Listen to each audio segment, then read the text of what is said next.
Milah's a great, happy kid, always outgoing, silly. Yeah, 2-year-old spunky little girl. She's such a tomboy too, which is so crazy because when I first found out I was having a girl, I was like, oh, bows, pretty dresses, and she's a girl that likes Spider-Man and Ninja Turtles. Dinosaurs. Yeah.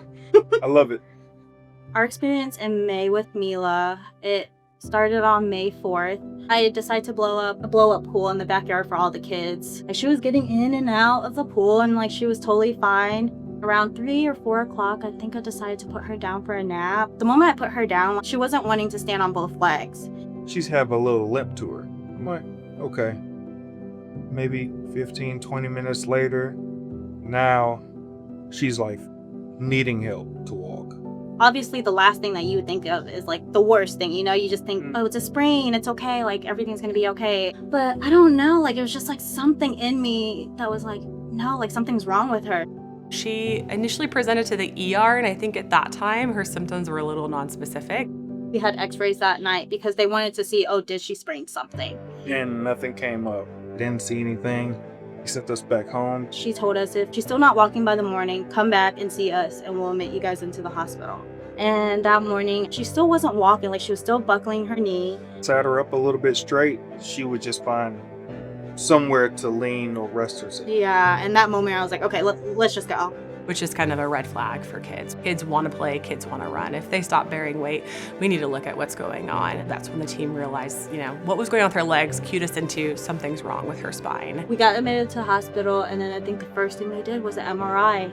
They were able to bring her to Dell Children's North and obtain the necessary imaging that revealed an abnormal tangle of blood vessels around the spine and significant swelling. From there, they were able to figure out what was wrong with her. It was so quick, so quick. We had to move quickly because any deficit she has, the longer that she has it, greater chance that it would be permanent. I do remember when the doctor came in and told us she had ADM, and when a doctor comes in and tells you about a medical terminology, you don't know what that is. Obviously, it's something bad because my baby can't walk anymore. I requested that Milah be sent to our main campus, and we obtained the necessary preoperative laboratories for me to proceed safely with surgery the following day. So they told us they had a specialist team at the main campus and that they were able to transfer her right away.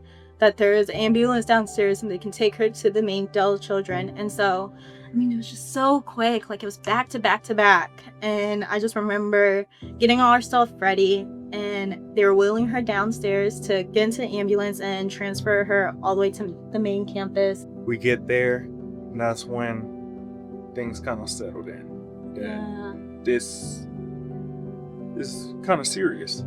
I felt devastated.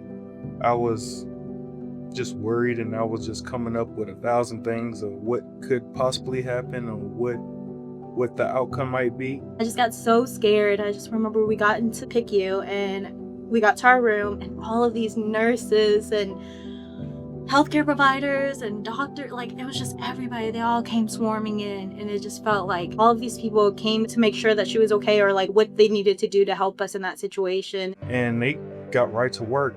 I think it was an 8-hour surgery. That's just so intense for me to hear that my daughter's going to be in an OR without us and that she's going to be cut. I don't know.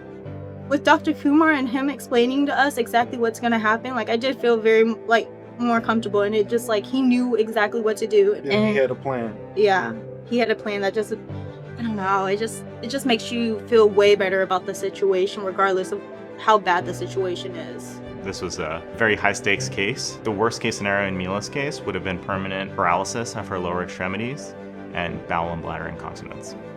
Our operating room was very full.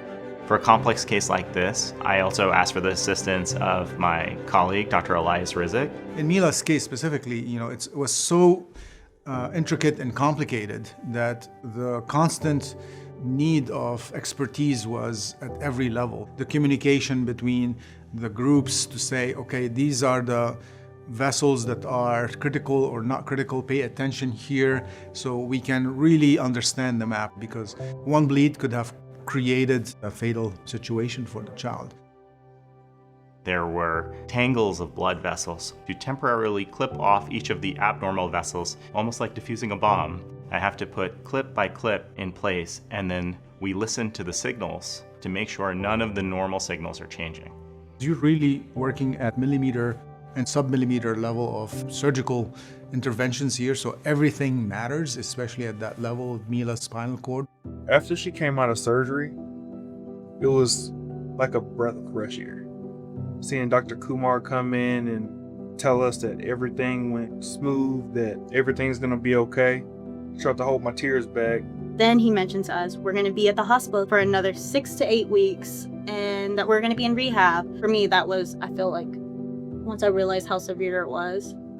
When I met Milah, I think she was already about a week into her stay, and the family recognized that her legs were not moving at that time.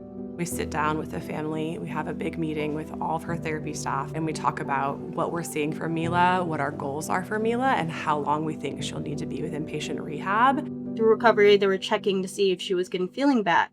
I already had the mindset of she might not be able to walk again. So I knew physical therapy was going to be another step for us to get there, or like get movement back. We already planned on her being in a wheelchair, needing help, needing assistance, maybe modifying the car so she could have her wheelchair in it. I thought about all that. Yeah. Ramps in the house, bathtub, redone, whatever. But then just seeing the progress she made through therapy, like every week it was something new.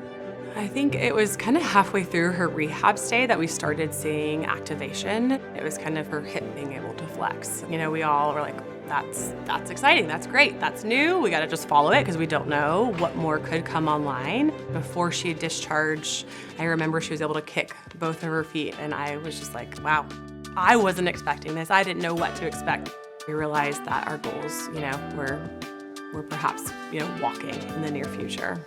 And I seen her take her first couple steps. I was like, now she's taking that leap on her own. But yeah, I may fall when I try to walk again, but I'm gonna get back up. Yeah. After that, I'm like, yeah, my baby's back. The light was never taken from her eyes. The moment she realized that she was able to walk again, like something just changed. Like she was so happy that very first day. Milah, she's back to doing everything she was doing before. She's running around, playing, just getting more into dinosaurs. There are several logistical things that really lined up perfectly in Milah's case. The fact that she presented to one of our facilities allowed us to have our emergency room doctors and our radiologists who have the MRI capability. They had access to an on-call pediatric neurosurgeon, who was me at the time. The fact that we're colleagues within Dell Children's, everything is in our system. I'm able to call our team and bring her to our hospital to be cared for. And just having everything so tightly integrated allows us to just move so quickly. If Milah's case was delayed even by the order of hours, I don't think we would have had as great a result as we have in our case. It's more than a village. It's a city that needs to take care of children like this. And it's not a typical or atypical situation. It's all hands on deck. And the beauty of this system is that if you have a problem, you have 100 people show up and say, how can we help? I can summarize it in 3 words. Everybody truly cares when they come in to this hospital. And that's different. One incredible part of this story was the fact that from the time of presentation, the same day we had her in the neurointerventional suite for embolization and angiogram. Hours afterwards, we had her in the operating room undergoing surgery. All follow-up angiograms for her have shown no residual. And so this effectively means that Milah is cured of this condition, which is worth its weight in gold for her future and development as an otherwise healthy, happy child. So I really wish her all the best. We got discharged after 6 weeks, and that day we were leaving, they had a bubble parade. It was very emotional. They all came to see Milah leave, and it was bittersweet. We knew it was our time to let the next patient in and get that help that we got. Before we got discharged, I was able to get a picture of each healthcare provider and team member that was able to help us with her. Just last night, I was showing her a picture of all her therapists, and I was asking her, I was like, do you remember who so-and-so is? She pointed at each one and remembered each person. They saved her life, but honestly, like, they saved ours. Just so happy that... I'm so sorry, guys. But I was just so happy that we were able to figure out and to help her.